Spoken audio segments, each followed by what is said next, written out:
उत्साह एक आवश्यक विषय वाणिज्य से भक्ति सेवा में बहुत उत्साही रहना होगा। उत्साह का अर्थ है कार्यवाही, लेकिन कार्यवाही किस लिए? इसका उत्तर ये है कि व्यक्ति को हमेशा कृष्ण के लिए कार्य करना चाहिए। व्यक्ति को बहुत उत्साहित होना चाहिए कि इस जीवन में, इस मानव जीवन में मुझे अपनी आध्यात्मिक चेतना या ईश्वर चेतना को पूरा करना चाहिए, ताकि अगले जीवन में मुझे ये भौतिक शरीर न मिले। मुझे कृष्ण के प्रति समर्पण करना होगा।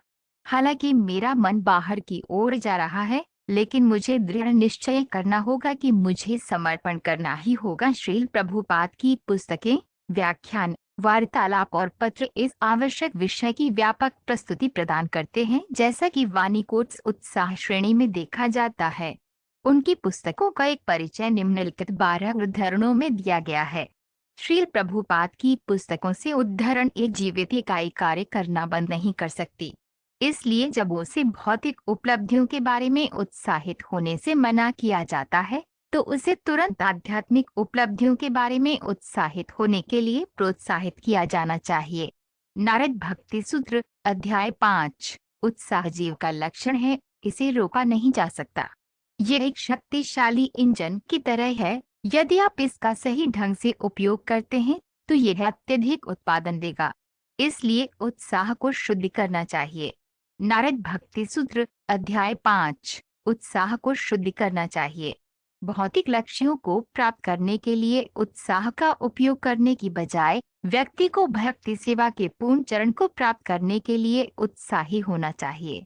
नारद भक्ति सूत्र, अध्याय 5। भौतिक लक्ष्यों को प्राप्त करने के लिए उत्साह का उपयोग करने की बजाय व्यक्ति को भक्ति सेवा के पूर्ण चरण को प्राप्त करने के लिए उत्साही होना चाहिए।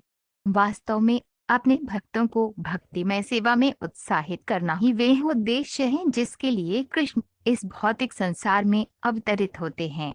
नारद भक्ति सूत्र, अध्याय 5। योगाभ्यास में पूर्णता प्राप्त करने के लिए 4 चीजों की आवश्यकता होती है। 1. शास्त्र। 2. उत्साह। 3. एक प्रामाणिक आध्यात्मिक गुरुवार। 4. पर्याप्त समय। उत्साह का अर्थ है भगवान को लगातार याद करना और उनकी दया के लिए प्रार्थना करना। बुद्धि द्वारा त्याग, अध्याय 5.1। कृष्ण चेतना में बुद्धिमत्ता के साथ किए गए प्रयास को उत्साह या उत्साह कहा जाता है। भक्त सही साधन ढूंढते हैं जिसके द्वारा सब कुछ भगवान की सेवा में उपयोग किया जा सकता है। निर्बंध है कृष्ण संबंध युक्त वैराग्यम उच्यते।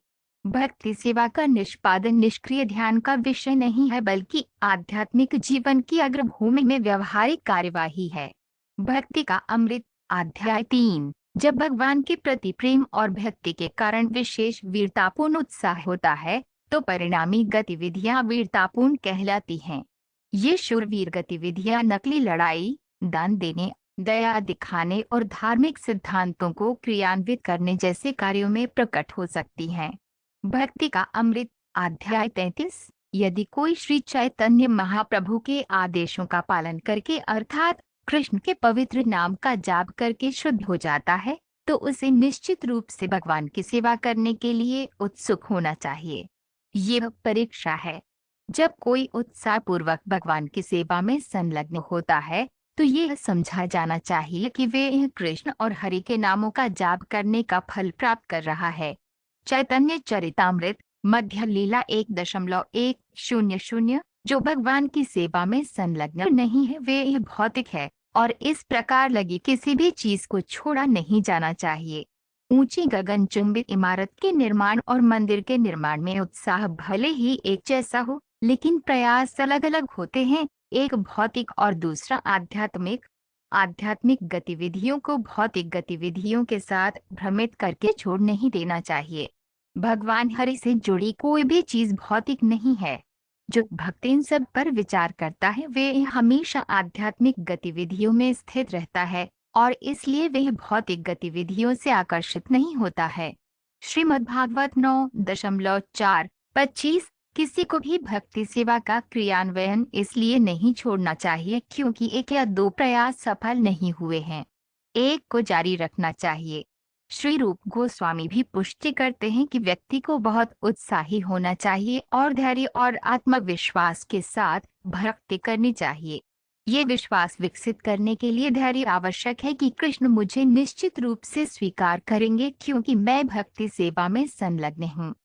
सफलता सुनिश्चित करने के लिए व्यक्ति को केवल नियमों और विनियमों के अनुसार सेवा निष्पादित करनी होती है। श्रीमद्भागवत 3.29-16 भक्ति को अनावश्यक नहीं बोलना चाहिए।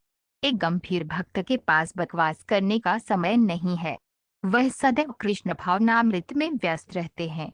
वह जब भी बोलते हैं कृष्ण के बारे में बोलते हैं। मौना का अर्थ है मौन। मौन का मतलब ये नहीं है कि कुछ बोलना ही नहीं चाहिए, बल्कि यह है कि व्यर्थ की बातें नहीं करनी चाहिए। उन्हें कृष्ण के बारे में बोलने में बहुत उत्साहित होना चाहिए। श्रीमद्भागवत 3.27-7 प्रकट शास्त्रों वैदिक साहित्य पर पूर्ण विश्वास रखें और सदैव ब्रह्मचर्य का पालन करें। अपने निर्धारित कर्तव्यों का पालन करें और अनावश्यक बातचीत से बचें। हमेशा भगवान के परम व्यक्तित्व के बारे में सोचते हुए सही स्रोत से ज्ञान प्राप्त करें। इस प्रकार भक्ति योग का अभ्यास करने से आप धैर्यपूर्वक और उत्साहपूर्वक ज्ञान में उन्नत होंगे और झूठे अहंकार को त्यागने में सक्षम होंगे। श्रीमद्भागवत 5 मई 10-13